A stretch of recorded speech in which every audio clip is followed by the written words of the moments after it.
Bonjour, c'est Émilie et cet édito s'appelle Should I Scale or Should I Go?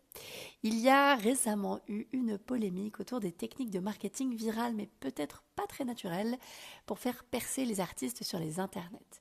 Au cas où la polémique vous aurait échappé, tout est parti du podcast de Billboard dans lequel étaient invités deux cofondateurs de Chaotic Good Project, une agence américaine de marketing digital fondée en 2025, mais ayant déjà travaillé avec Coldplay, Zara Larsson, Childish Gambino et bien d'autres. Le sujet de l'émission, leurs secrets, leurs recettes magiques pour assurer une viralité maximale et quasi systématique à tous les artistes accompagnés, et ce, quel que soit leur genre musical ou leur niveau de notoriété. Réseau de faux profils TikTok, cellules dormantes activées, commentaires en cascade dès la publication d'un contenu, format adapté selon le genre musical, tout y était. Et franchement, c'est impressionnant et super smart. On est en plein dans le fake it until you make it. En orchestrant la viralité des artistes accompagnés, l'agence leur assurait un palier de crédibilité souvent hors de portée, mais qui, une fois atteint, permettait d'accéder au carré magique des noms que tout le monde s'arrache. Médias, labels, auditeuristes et donc, si possible, futurs spectateuristes. Sauf que la transparence et la franchise candide de Chaotic Good Projects a ses limites puisqu'elle a créé un bad buzz, à tel point que l'agence a retiré toutes ses références clients de son site internet et supprimé toutes ses publications Instagram. Les fans se sont sentis, à juste titre, manipulés. Ironie du sort, l'un des cofondateurs disait dans l'émission « Unfortunately, a lot of the internet is manipulation ». Malheureusement, la plupart des choses sur internet, c'est la manipulation. Les fans se sont aussi sentis trahis, non pas par l'agence, mais par les artistes, surtout émergents et émergentes, comme Geese, ayant fait appel à Chaotic Good Projects. Le mensonge est corrosif et l'illusion de viralité créée par Chaotic Good Projects a été vécue comme un abus de faiblesse que les fans auront du mal à oublier, entamant durablement leur confiance en l'artiste. Mais tout cela m'amène à plusieurs questions de fond. Hey, what did you expect, comme on dit?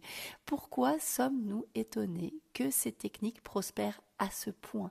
C'est la réalité du marketing de la musique aujourd'hui. Par ailleurs, pourquoi conspuons-nous ces techniques marketing alors qu'elles produisent les résultats dont raffole toute l'industrie et répondent en tout point à ce qui est demandé aux artistes par la filière? Cette interview est révélatrice des injonctions quotidiennes faites aux artistes. Je dois avoir plus de followers pour être signé en label ou programmé en concert. Je dois traîner sur TikTok pour que mon titre rentre en radio. Il me faut au moins 1000 abonnés sur une plateforme de streaming pour être éligible à demander une subvention, etc., etc. Ce type de marketing perfectionné à grande échelle par Chaotic Good Projects n'a pour seule finalité que d'engendrer les statistiques qui rassureront tout le monde sur le fait que l'artiste accompagné va percer / réussir, rayer la mention inutile.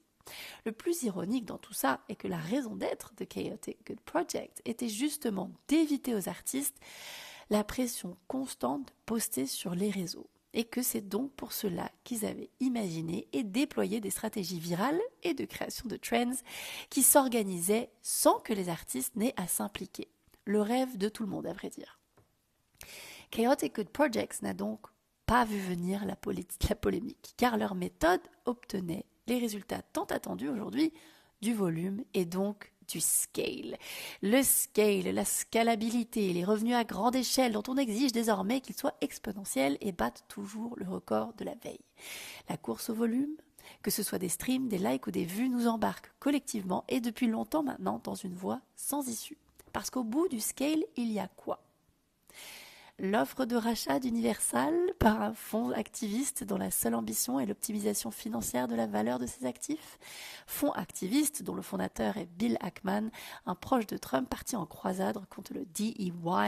En somme, les valeurs cardinales des artistes qui font la richesse d'Universal, Billie Eilish, Lady Gaga et tant d'autres. Outre que nous projetons sur des économies artisanales, des stratégies et moyens industriels, comme je l'ai évoqué déjà dans mon édito de février dernier, comment sortir d'un système qui se base désormais essentiellement sur des critères quantitatifs pour soutenir ou non les artistes? Enfin, comment changer le système pour éviter que les artistes ne s'épuisent? C'est une question que chacune d'entre nous devrait se poser. Et la chanson des Clash qui a inspiré le titre de cet édito nous donnerait-elle peut-être un indice? Should I stay or should I go now? If I go, there will be trouble, and if I stay, it will be double, so come on and let me know. Merci d'avoir suivi cet épisode jusqu'au bout. N'hésitez pas à vous abonner à notre newsletter en scannant le QR code qui s'affiche à droite de l'écran ou en cliquant sur le lien dans la description. À très bientôt pour le prochain épisode.